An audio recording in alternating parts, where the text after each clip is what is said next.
All protocols observed. Ladies and gentlemen, good morning. Good morning. Wazazi, habari ya asubuhi. Wanafunzi wenzangu, habari ya asubuhi. Mko sawa? Aya. As you have heard, my name is Peter Gitau. I must admit that Christ is Lord and Savior upon my life. I'll first share that brief story about myself. I was at Gikambura Primary School from the year 2004 to 2013. I scored 368. Then I joined Kiambu High School. Na nimeona kuna mtu wa Kiambu High hapo. Somewhere, eh? Yeah, so I was in Kilimanjaro House. So when you go there, greet those people. Then in Kiambu High School, let me just say that I think I did not deserve to be there. Because when the KCPE results were out, one, with a bereaved mother, and we were 4 of us, and I was the third born. The father have died. He met a gang of rogues, and then he passed on. He was murdered. And then when we were left, there were a lot of struggles there because the 2 senior brothers were in high school, and my mom is a single mother, and she was a cashew laborer. So when the exams were out, I did not know what would happen or where I would go. I can remember one of the evenings, 1 week after the exam was out, I told my mother, I think I can do carpentry after giving up and seeing that there is nothing else. But fortunately, Equity Bank came, and I managed to be a Wings to Fly scholar. Then at Kiambu High School, I also did well. Then I joined Africa Nazarene University, where I am currently at. I pursue Bachelor of Science in International Business Administration. And I also say that despite the past, it does not matter what they see now about you. But the good thing is that there is a future. Tell them to consider the future. Tell them to consider the future. It does not matter the circumstances now, but they should see and confirm the future. Let me say that even as we go on, there are some things that I can just want to say here. One, if you can listen the stories of some of the great people who are well known, each one of them have their own story. And I also tell God, since he chose me, Philippians 1:6 says that he who began the good work in you shall come to complete it. Therefore, if he made you come to this world, you must achieve the dream that God told you. And I also tell God that one day I would also like to work with the United Nations in the OCOSOC. And I tell God every day that despite what we see now, that dream shall come to pass. And all of us here, I can just say that it does not matter what they see now, but you must achieve. Hallelujah. I'd like to share a few things. And one, I'd like to ask, this is to the students, especially because they are the pride. We as the students, we are the pride of our parents, indio. And their joy is to see us succeed, indio. So, I'll give you 8 realities about life. 8 realities about life. Because the reason why each and every parent takes their child to school is because they know the value of education. And if they can just open their hearts and tell you that the struggles that are out here outside school, you can just make a decision to work hard. And therefore this morning, I'm giving you first 8 realities about life, and then I'll tell you how to achieve academic success. The first reality of life is that education is the key to success. May seem as if it is a cliche, it is always repeated here and there. But let me tell you that education is the key to success.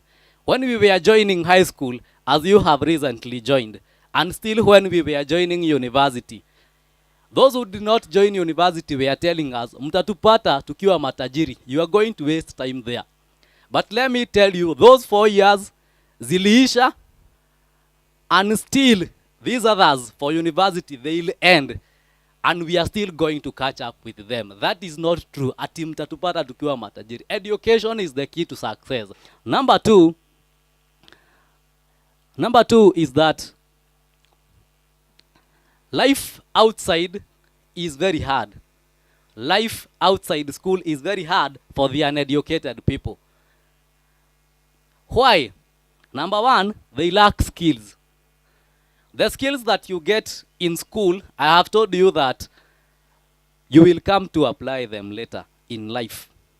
Maybe it is in your business, maybe it is in the job market, you will come to apply them later in life. Two is that those people lack knowledge. If you don't have knowledge, because education, it is not only about getting job, but it is also teaching you how to live. And a good example is thinking, critical thinking.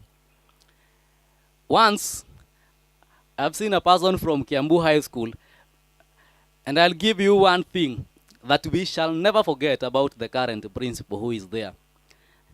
He once, a time, found a person at the back of the class playing with electricity.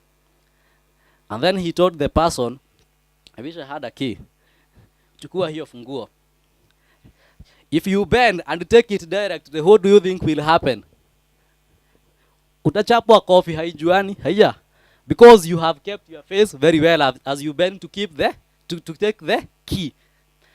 That guy was very wise. Aliinama, akaivuruta hivi, akaileta hadi hapa ndio akaichukua akampea. What did the principal do? He told him, go, I have forgiven you. Why? You have thought. You have applied critical thinking. And that thing, he used to tell us, what I need from you, it is only people who think. That is what he told us. And therefore, I have found the few days or the few years I have been out of high school, I found myself being able to apply that. Therefore, those people who are not educated, they lack knowledge. The other reality about life is that high school is a center for life experience. High school is a center for life experience. Research has revealed that if you consider two people, one who went to high school, one who did not, even their reasoning is very different. Now, purposely today, in this life, because we are going on improving, with all the technologies, with all the innovations, those people who did not get a chance to go to high school, they have a very big problem. So it is a center for life experience. And let me tell you, there are those school mottos and school missions that we ignore. Those things assist people in their lives. I'll give a few. Providing well-equipped men for the society. Ule jamaa wa Kiambu haya ako wapi? What is that? Providing well-equipped men for the society. Yes? That is the mission. There is the alumni association that is normally hosted in the school. And many people stand and say that when they look at that mission, something comes into their mind that before you can leave this place, you must be a well-equipped man for the society. Look at your school mission, your school motto, and live by it. Let it encourage you. Another one, I saw a high school yenye ilikuwa inasema aim higher always. If today you scored a D, make sure tomorrow it is a D plus, it is a C plus, it is a B plus. You go on improving and improving. Then others, you can see, what begins here transforms the world. Such mottos, live by those, meditate on those words and live by them, and surely you're going to succeed. Then struggle now and laugh tomorrow, or laugh today and struggle tomorrow. Yes? Struggle today and laugh tomorrow, or laugh today and struggle tomorrow. So this time, everything is being provided for you. You just have to read. But if you go, sleep, waste time, enjoy yourself, you will come and struggle tomorrow. Sindio? Then, many were left, but we were given the opportunity. I was in such a place, we applied for the scholarships. And I think the number was around 600, but we were picked, 15 of us. I know many people yearned and wanted to be in your position, but they never made it. Sindio? So, all I can tell you, you can only afford to work hard and make sure you get the value for what God gave you. Sindio? Then,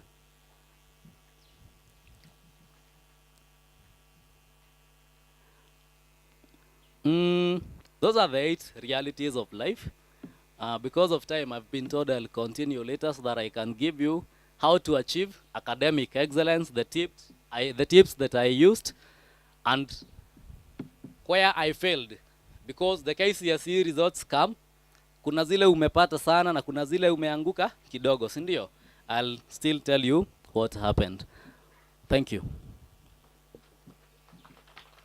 And in the book of Genesis 1:1, the Bible says that in the beginning, God. So everything that you do, put God first. Sawa sawa.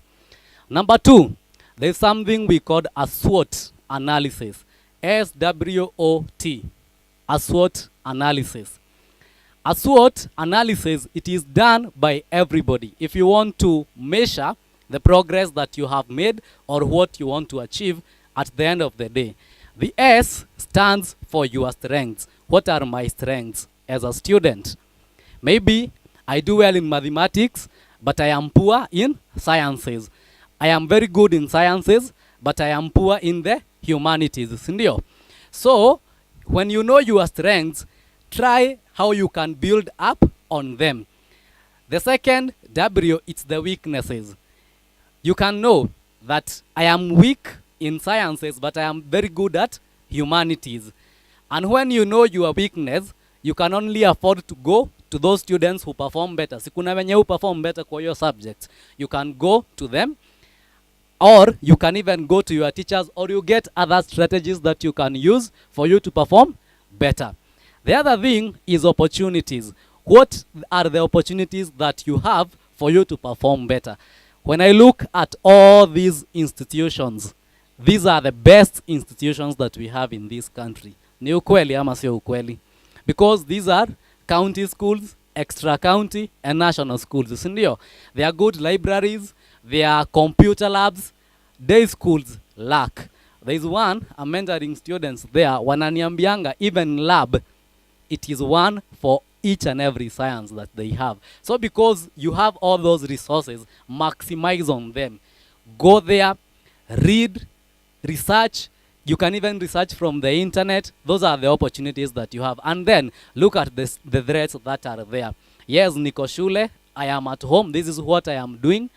There are so many threats. Number 1, there are drugs. There is peer pressure. Those are threats. And the best thing you can do is avoiding them. After you have done your SWOT analysis, you may identify, I am strong in this, I am weak in this. For the weaknesses, you can now have a plan. Or for all the subjects, you can now plan. Remember, failing to plan is planning to fail. After you have done all that, get to action. There are those students who will say, from today, I'll start working hard. But they say tomorrow, tomorrow, tomorrow. Tomorrow will never come. Sindio? So get to action. Start actualizing what you have decided from as early as possible. Then the study tips. How do you study? I'll give you a simple method because of time. SQ3R method. SQ3R. S inamaanisha survey. That's what I used to do, and we still employ that even in campus today. And for those who are ahead of us, she will also tell you, those who are doing masters, PhD, they also do that. You sit down with this unit, unaangalia the topics. You are surveying what is ahead of you, the number of units that you are supposed to cover at the end of the semester or term, and that will be testable. After that, questions. How are those questions set? A good question, it's when we were looking at history and government. You are told, discuss, for example, you're told to discuss about the development of stages, whereby we move from Homo erectus. From that bit used to challenge us because you don't know whether you are going to be given 15 marks, 10 marks, 5 marks. You should know how many marks are awarded for each question and how you are supposed to answer it. Sindio? Then after the questions, it is the first read. Reading. Those who pass are the people who read. And when you are reading, put off, if it is possible, enda mahali kumenyamaza, where there is silence, and be focused to what you are doing. Somebody said that you can be reading, but you are daydreaming. It is only you and God who know that whether you are reading or you are not. Get the best time that you understand. Personally, I am used to understanding very good things very well in the morning. That's the best time I can study. Kuna mwingine who understand usiku, others during the day. Know yourselves. Sawa sawa. Then after that, recall, what have I learned? There is one method I usually use.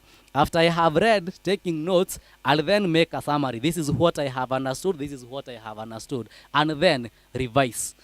Use the test papers that you are given there. Sawa sawa. Use the test papers that you are given. As I conclude, the other thing that I used to do, maximize on the holidays. This holiday, I think, had 3 weeks. Ndio. There are others like the December holiday, which have nowadays 2 months. Kuna mtu hajaiguza kitabu. Shule zikifunguliwa Monday, they were taking their books on Friday. That is very, because maybe hii assignment yenye mlipewa, the opener is going to come from there. And you have never learned. Before you can start catching up on what the teacher is teaching and what you did not do, time have gone. Again, if the teacher realizes that you did not do your exams, the first thing that you will do, utafukuziwa mzazi, si ndio? And then the parent will not come and laugh at you. Umefukuzwa? No. They'll also have a problem with you. Then you start problems at home, you bring them to school. At the end of the day, uta realize time imeisha. Si ndio? So, the only thing that I can urge you, use those study tips very well. Remember, those of you who are in Form 2, we never realized how Form 4 came. Time flies. It will be just, and if you can check from today, mtafunga shule, mko karibu kufunga ya second term. Tuko karibu kukula Christmas. Time flies. That is what I have realized so far. For the Form 3s, or even Form 4s, you can only start early. Those people who say, Form 1 ni kuchoma, Form 2, you start reading in Form 3. No. As early, whichever stage you are, Form 2 or Form 3, anzia sahi. Because when you start in Form 4, you will be wasting your time. Kitu ya mwisho enye nitawaambia is this. When you are in those institutions, high school, university, and nowadays primary school, we meet people from all walks of life. Kuna mwenye wako na pesa kwao, ameambiwa we maliza shule ukuje, tujenge taifa, si ndio? Because they have their own businesses. Others are unfortunate. Others, they just came there to spend time. Hana goal yake. And then we can be spending time with you. Hata huyu hasomi, kwa hivyo hata mimi sijasoma. You are an individual. And let me give you one reality. My best friend in high school, hadi WhatsApp atuongeangi, mimi sijui kwa nini. Huyo mtu mnajichochanga, amefanya asainozi, hadi mimi sifanyi. Because that is what happens. Ati hata wewe hutafanya.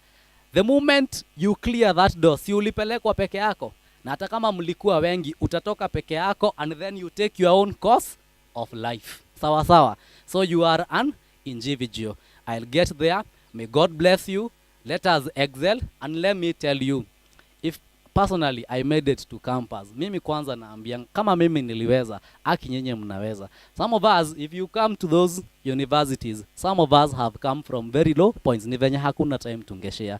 And let me tell you, even as you get out of that gate, as you walk on the road, as you go somewhere, call yourself that I am a winner. And it does not matter the circumstances today, I am still going to make it. God bless you.